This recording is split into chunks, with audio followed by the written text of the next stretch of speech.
Ni tuan-tuan, tolong share, tolong like, tolong subscribe.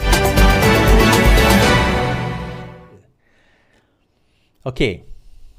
Syarikat Perjudian nafi biayai kempen pilihan raya. RGB International Berhad menafikan syarikat itu terbabit dalam sebarang bentuk pembiayaan kempen pilihan raya seperti yang sedang disiasat oleh SPRM.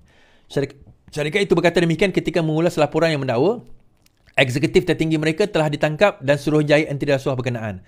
Lembaga pengarah ingin menjelaskan bahawa RGB Sdn Bhd, anak syarikat milik penuh syarikat itu, hanya melakukan penjualan langsung mesin slot dan aksesori serta tidak mempunyai pelibatan atau pemilikan dalam kelab slot Malaysia.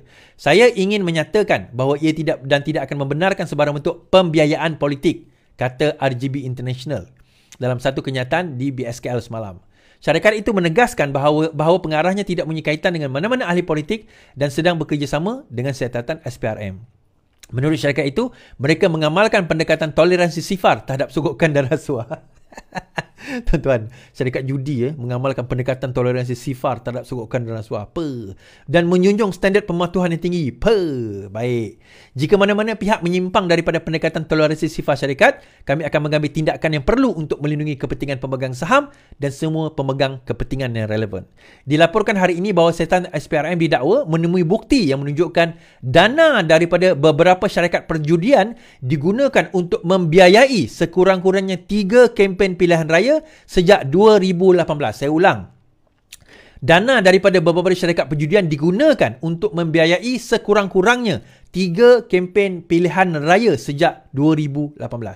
SPRM dikatakan mendapati dana bernilai 6 hingga 7 juta itu dipercayai diterima orang kenamaan dan pemimpin politik setelah syarikat perjudian tersebut diberi lesen mengoperasi aktiviti slot di kelab persendirian dan persatuan dimiliki syarikat pengendali mesin judi.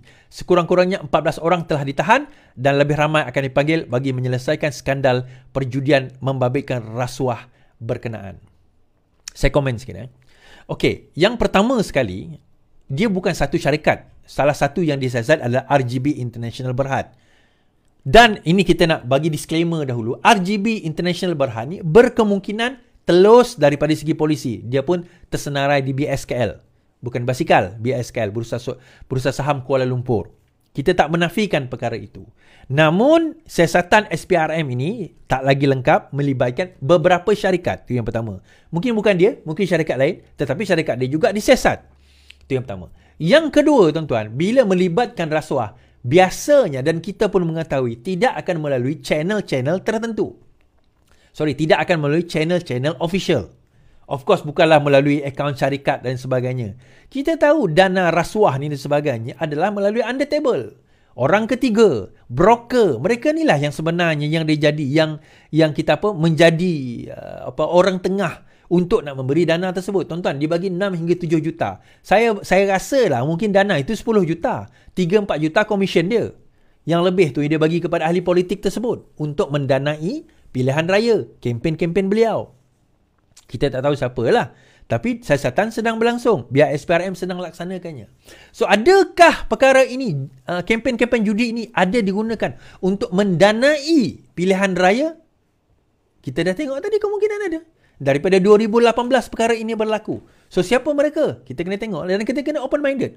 Daripada sesiapa sekalipun, kita kena terima hakikat ini. Termasuklah PAS. Kalau PAS menerima dana daripada judi, kalau daripada judi, ahli-ahli dia kena terima lah. Bahawa orang dia menerima dana daripada judi. Tapi mungkin dia tak terima direct. Dia mungkin tak terima direct dana judi tersebut. Oh, ini adalah dana judi, terima. Mungkin dia tak terima direct macam tu. Tetapi berkemungkinan orang lain yang terima bagi pada dia. Ni ada duit. Kau ambil lah duit ni. Kau gunalah untuk pilihan raya kempen korang. Mungkin. Ini cerita mungkin, tuan-tuan. Dia pun mungkin tak tahu sumber itu datang daripada judi. Ya, ada kemungkinan dia pun tak tahu sumber itu datang daripada judi. Tetapi tidaklah menyebabkan bahawa ataupun menolak kemungkinan bahawa ataupun menolak realitinya duit itu adalah duit judi. Siasatan SPRM sendiri mendapati bahawa memang terdapat.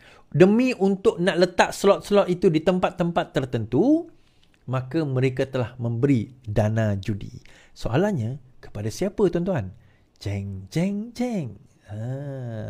Itu nantilah. Sekarang ni biarlah SPRM melaksanakan tugas. Saya nanti jam degan nanti susah saya. Susah saya. Biarlah. Okey.